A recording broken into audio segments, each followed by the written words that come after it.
He's vascular interventional radiologist in Department Vascular Interventional Radiology in François Mitterrand University of Dijon, France. He is specialist in embolization of peripheral vascular and gastrointestinal bleeding, and also in AVF. So I'd like to introduce the topic from Professor Lafroy, Percutaneous creation of AVF for hemodialysis. Please.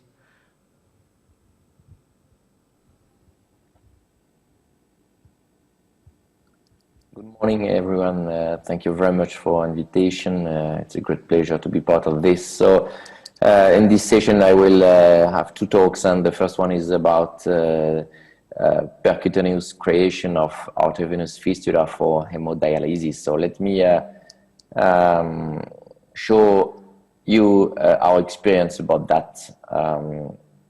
So first of all, let me remind you some very simple things about arteriovenous fistula for hemodialysis access. You know better than me that the goal is to obtain a superficial vein with sufficient flow in order to allow dialysis.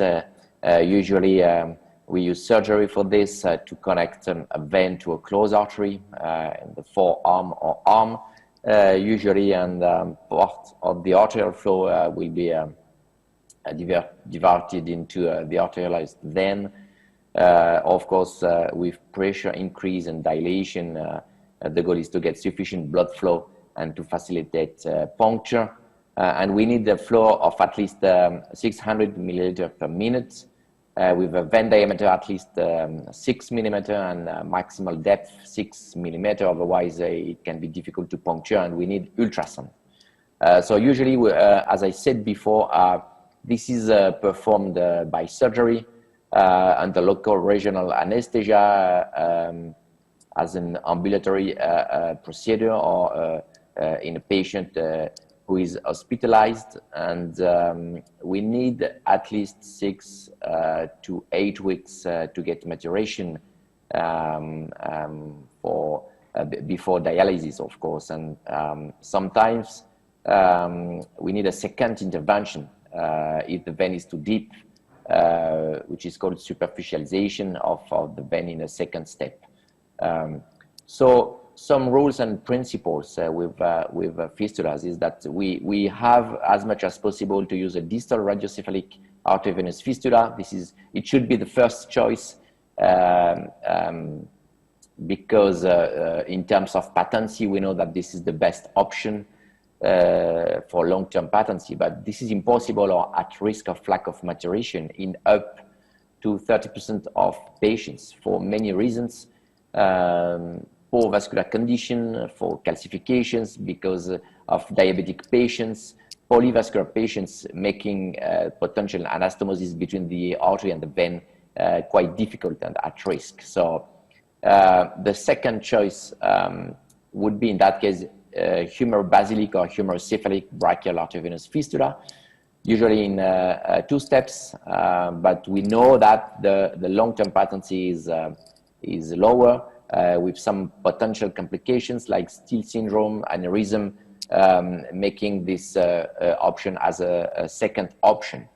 So is there a role for radiocephalic proximal arteriovenous fistula, which is between both? Yes, with the creation of percutaneous fistula under ultrasound, I will show you. So the goal of our study was, of course, to assess the feasibility, safety, and efficacy of percutaneous arteriovenous fistula creation for hemodialysis access with the thermal resistance anastomosis ellipsis device, which is a specific device, as you can see here, with a small generator, as you can see on the left side, and a needle that we connect to the generator. This is usually made under ultrasound. We don't need any X-rays. With very simple things, a 5 French small sheath, and then everything is made in the lab, but under ultrasound, as you can see here.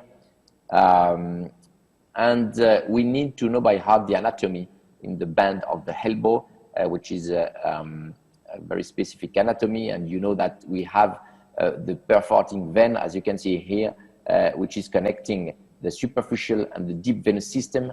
The basilic is giving the medial basilic vein, the cephalic, the median cephalic vein, and from that point, the perforating vein makes communication between the superficial and the deep venous system, and the proximal radial artery is just close to this perforating vein, and this is the target to reach in that case by endovascular approach I will show you. So we usually make this kind of procedure under local anesthesia, or mainly now with axillary block. This is preferable for two things, because we get vasoplegia, and the veins and the arteries are bigger in that case, which makes the procedure easier.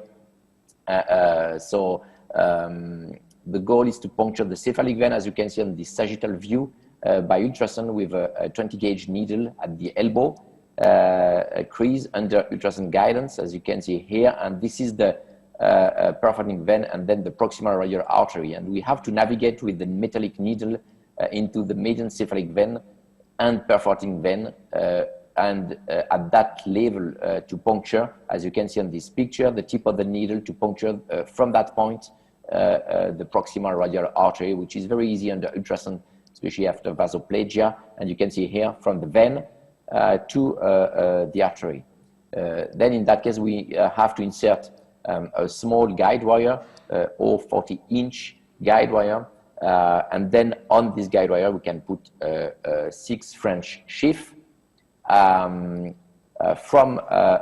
the venous side to the arterial side, and we put the sheath in the artery to make the first hole, I would say, which is very important for the rest of the procedure.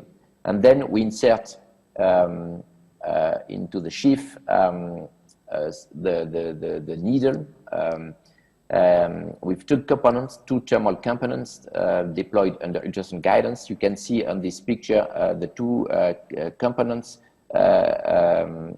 which are very easy to see under ultrasound. One deployed in the artery and one in the vein, and you can see the window between both, and then we have to bring closer the window. Normally this is 7 millimeter, and we need not 0 but at least 1 or 2 millimeter to be able to close it and to close this window and to bring closer the wall of the vein and the artery. And then we can apply the thermal energy, which is a cycle of several seconds, let's say 15-20 seconds, very short, to make the anastomosis between artery and vein by thermofusion. And then the arteriovenous fistula is created, and you have to jump to withdraw the device. Let me show you this very quickly with a video, a specific video. So the device Ellipsis was initially made by a startup, Avenue Medical. It has been bought now by Medtronic, so we have to puncture under ultrasound the vein, and then pass through the medial cephalic vein, the perforating, and to puncture the proximal radial artery, and then you insert the sheath on that, which is something easy. So you can do it by axial approach or sagittal approach under ultrasound. It's up to you. You can do both, and then on the guide wire we insert the needle. You can see the window that you have to insert closed, and then you open it after that, and then you remove a little bit the sheath, even completely, and then the two components are one in the artery and one in the vein, and you bring them closer to close the window, and then to be able on the generator to apply thermal energy and get creation of the arteriovenous fistula. So this is very easy to do, I would say, and this is the first step. Now, in addition to this procedure, during the same intervention, we systematically do balloon dilation with a 5 millimeter in diameter balloon to accelerate maturation of the fistula and to get earlier use. As you can see here, you can do it under ultrasound. We see the balloon very well here to dilate the anastomosis immediately. There is no risk of hematoma or complication. You can do it without any X-ray. It has been modified, this technique, by my friend Alexandros Maios, who is the pioneer for this technique. And this is the final control, and you can see under ultrasound the connection between the vein and the artery and the fistula that you can see here. So this is the technique, and so we performed, we analyzed our experience with 25 patients over the last 3 years under local general anesthesia with this device. So as you can see here, many Caucasian patients, of course, most of them had no catheter dialysis before and no previous arteriovenous fistula before. So it was a first one in the majority of patients, mainly on the left. We did the first 3 patients under local anesthesia, but honestly, this is really better under regional block and regional anesthesia to get vasoplegia. No contrast, no X-rays, and angioplasty of the anastomosis all the time now during the intervention to avoid postponed dilation of the anastomosis, because stenosis, of course, is the main potential complication. So for all patients, as you can see here, you can see the blood flow at follow-up, ranging from very small and immature in 2 patients up to more than 1 liter per minute, which is very interesting, and with no reintervention in most of cases. And every time we got reintervention, it was mainly anastomosis PTA. So 100% in terms of technical success. Cumulative patency at mean follow-up 96%, very high. Average blood flow at mean follow-up more than 800 milliliter per minute, as you can see, which is quite interesting after almost 20 months of follow-up. Reintervention during follow-up in 6 patients, mainly PTA of the anastomosis, and in 1 patient basilic vein embolization. Sometimes we can have to embolize some collaterals to redirect the flow. No readmission, no complications at all, thrombosis, hematoma, nothing about that, just anastomosis, stenosis. And the mean cannulation time, as you can see, 6 weeks.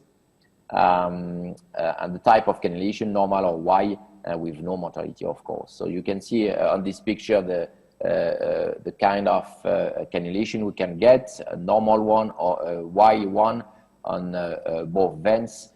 And when we have to do angiography for this kind of patient, it can be very challenging, because the anatomy is very special here by radial approach during follow-up, and you can see the stenotic lesion at the anastomotic level here.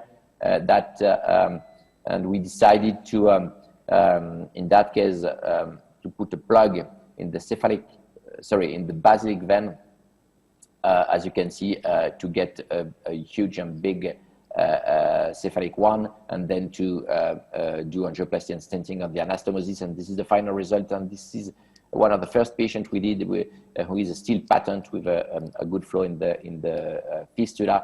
And you see the specific anastomosis you have between the proximal radial artery and the cephalic vein in that case. So of course, some papers now in the literature about this technique as compared to surgery. We have no scare. This is still a radiocephalic fistula, not humerobasilic fistula, so which is supposed to be better in terms of long-term patency.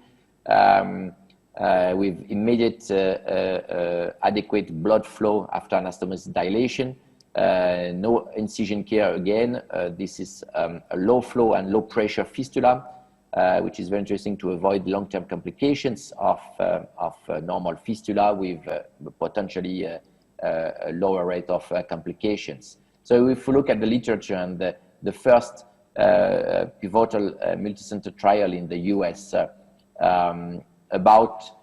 among 261 patients, only half of them, even less than half of them, were finally treated, meaning that there is a selection that you have to make by ultrasound. You have to do it by yourself to make sure that the patient is a good candidate for that. But in our experience, of course, we did less patients, but this is almost 90% of patients.